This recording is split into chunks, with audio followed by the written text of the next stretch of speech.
viewers. So yes, I thought I would jump in front of the camera and just share a few more thoughts about the A&E special on Jehovah's Witnesses with Leah Remini. We talked about this on the Watchtower in Focus episode. I was very thrilled to be joined by most of the other contributors from the show, and we were asked some brilliant questions and we shared some of our insights about what it was like to be involved in this incredible production. But I thought maybe there's no harm in just sharing my own thoughts with you. I'm still trying to process what's just happened. It's very heartening to see the reaction, especially from fellow ex-witnesses. The reaction seems to be universally, as far as I can tell, universally positive. Everyone seems very pleased. I think one recurring theme that I'm seeing in the reactions is that people feel vindicated. They feel as though finally the outside world gets it, and the pain and heartache that they are experiencing is being explained to a large audience. So I feel very privileged and honoured to have been included in a selection, in like a cross-section of the ex-witness movement, who could present those stories. And overall, I'm very, very happy with how it all came across. Obviously, they flew me out there in May to take part in the filming, but even before that, I would say for weeks before that, there were lots of phone calls and emails. There was so much planning that went into that 90-minute piece of documentary footage, and from the very beginning it was obvious to me that Leah cared passionately about telling the stories of the people who had inundated her with requests to look into Jehovah's Witnesses. It was clear that she wanted to answer that call and make something that was worthy of the trust that people were putting in her, and I think she succeeded. But yeah, I was very, very impressed with her approach and with the approach of the other producers. Again, there were many emails and conversations even before the cameras rolled, and people just wanted to get it right, get the story right. And so I arrived in Los Angeles, they flew me out there, and the contributors were all very well taken care of. I was staying in a hotel with, I think the same hotel was used by Matthew, the Matthew Schmaltz, who was sat next to me, who was the professor of theology, a very intelligent man. They arranged for us to be collected on the morning of the shoot. I think there were a few logistical issues in getting us to the location because the traffic worsened over the course of the morning. But it was just a surreal experience being on set. Bear in mind, I'm a professional YouTube activist. Making videos is my bread and butter. It's how it's basically my career now. And yet here I was in a room where there were people, it was full of dozens of filmmaking professionals who were all busily attending to their jobs. And it was beautiful to watch people who are so talented and so skilled at what they do working harmoniously together. And it reminded me of how in some of the propaganda stuff that Watchtower puts out, they'll refer to perhaps a convention or a construction project, and they'll talk about how only with Jehovah's hand could this have been achieved? Look at how harmoniously everyone's working together. Well, I saw that on set for the special, and it was beautiful to watch. And it was as though these people had been working together for many, many years. And I turned to one of the producers and said, so have you guys done many jobs like this? I'm assuming that, you know, this is just one of many that where you've all worked together. And he said, no, this is the first time we've worked together. Because for every production in Hollywood, the crew rotates. They just get called up, and they know their job so well that they effortlessly fit into the production and immediately know what to do. So that blew me away. The set was amazing. It was very nerve-wracking, especially once we got in front of the cameras, because when I make my videos, I can edit them. If I say something I'm not particularly happy with, or even if when I'm saying something a tractor goes past or there's too much noise on the road, I can just reshoot it. But there I was on the sofa with all these cameras. And by the way, they were Panavision cameras. I don't know whether that means anything to you, but you can't buy Panavision. That's stuff that you have to rent. It's the best of the best. It's what they use to shoot Hollywood movies. And so you have this kind of array of cameras, and you're asked a question and you've got to get it right. There isn't really a second take. Well, there wasn't a second take for the first day of shooting. It was just an organic discussion. And a few times I was asked questions directly, but mostly I was having to, I think the way that the discussion unfolded, you had to interrupt, you had to interject, you had to be comfortable with cutting someone off and saying, actually this also applies to me, or actually this is, just to explain, this is the situation. And that was just the way it was. If it looks like we're kind of being rude and interrupting each other, it was just dog eat dog. That was the format of the show. You just had to be willing to do that.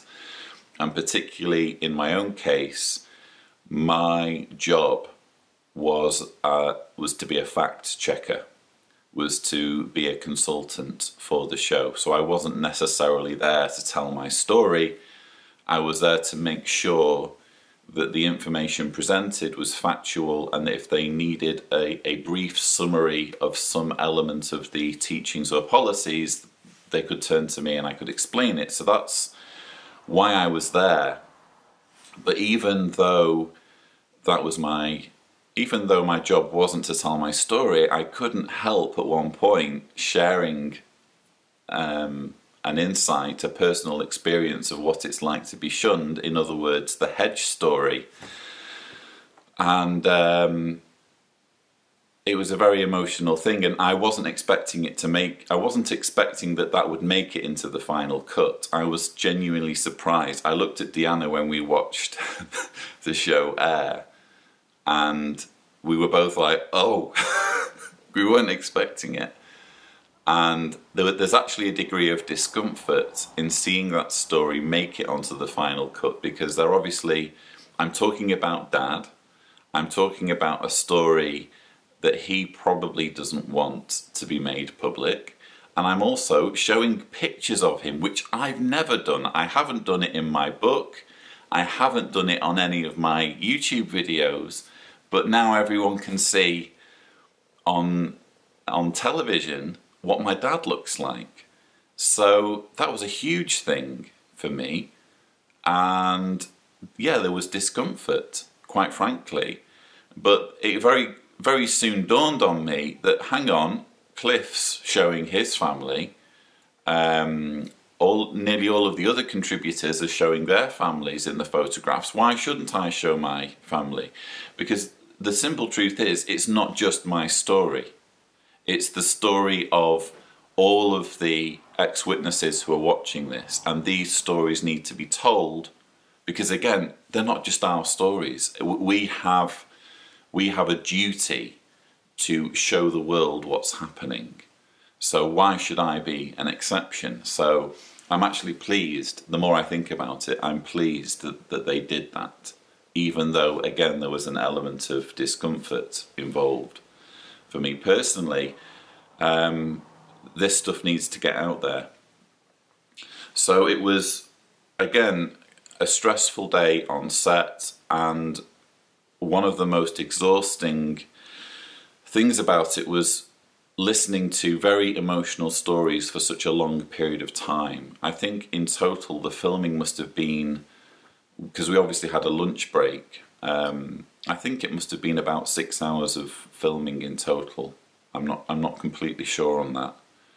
But that's a long time to be listening to very emotional stories. And especially in the job that I was in, I was having to listen to every word. You couldn't just zone out. And I'd only had like 2 hours sleep the night before because I was severely jet lagged. And I was just basically running on caffeine and adrenaline. And there were 1 or 2 moments where I could just feel myself zoning out. And then this voice inside of me was like, wake up, Lloyd, wake up. This is not a good time for you to zone out. You need to be on top of this. So I'd immediately go kind of hyper alert. And it's actually draining to be listening that much for such a long period of time to every word, because you're wanting to make sure that it's all being conveyed accurately, and that if there's any information that needs sharing to support what's being said, you're on hand to share it. There was lots of concentration, and I frankly found it very exhausting, quite apart from how emotional it all was. And by the end of it, I had nothing but profound admiration for the work that Mike and Leah are both doing on these aftermath seasons, because that was how, if that's how I felt after only 6 hours of shooting, what must it be like for them? Because I know that it takes them 5 or 6 months to shoot a season of Scientology in the aftermath. What must it be like for them doing this on a daily, weekly basis? So I was filled with admiration for the work that they do, and again, just honoured and proud to have been allowed to play a part. And I noticed that there's been a few battles on Twitter. You can now see Jehovah's Witnesses reacting, and they're furious, and they're obviously saying, oh, this is all lies, and you should have heard the other side of the story, you should have had believing witnesses, which I just find hilarious, because first of all, Leah and the producers reached out to Watchtower and gave them the opportunity to be involved. I can even remember a conversation where Leah said, it would be great if we could get a governing body member on the show. Maybe it was Leah, maybe it was one of the producers. And I just laughed and said, well, good luck with that. Because, you know, they're never going to, they just don't have the, I'm going to say balls. They don't have the balls to do it, do they? They only ever are happy talking to an echo chamber. They're never going to put themselves in a situation willingly where they have to give an accounting. I mean, the closest we've come is Jeffrey Jackson for the Australian Royal Commission. And if you look into what led up to that, it soon becomes apparent that he was dragged there kicking and screaming because of all the efforts that Watchtower went to make sure he didn't appear. These are not men who are willing to be held accountable, or even willing to be involved in a conversation where there's an opposing opinion. They're only happy talking in front of a nodding audience. And I also found it funny that some witness apologists assume that all of the rules on engaging with apostates can suddenly fly out of the window, and there would be no ramifications for a believing Jehovah's Witness to come and sit next to me on a sofa and talk about what they think about the religion. So it's just hilarious. But on a serious note, I just want to say that Leah and the producers were obsessed with getting this as accurate as possible, and that's one of the most rewarding parts of the feedback that we're getting, is that people really appreciate how accurate it was, and that there's, you know, you can't really pick any holes in it, especially when you're showing stuff from Watchtower's own publications and you're showing the governing body themselves talking with some really embarrassing, cringeworthy stuff that they've said, either on camera or in a talk recording. That was just one of the most delicious parts of the production, by the way, or watching the show, is seeing them hung with their own words. But how can you criticize Leah and the producers for not getting it right when they're literally showing from the organisation's own publications and from the lips of the leaders what they think and what they teach? So they really were keen on getting things right, and any offers that I made to fact check, to make sure everything was accurate, were only ever met with enthusiasm. I was really, really impressed with, because you just kind of think, well, maybe they're just after sensation, maybe they just want this to look dramatic on camera. No, they wanted it to be right. And if you think about it, it makes perfect sense, because they're taking on this multi-billion-dollar organization that's international and has huge legal resources at its disposal. Then they're not going to go into that lightly. They're going to want to make sure that everything is accurate. So no, they did an amazing job. I'm still, again, trying to process what's just happened, but I wanted to share just those few things with you. I might have to unload, I might have to talk about it a bit more in future videos as well, I don't know. But those are my initial thoughts for you, for what they're worth. I hope you have enjoyed this video. Please don't forget to subscribe for more videos, and as always, thank you for watching.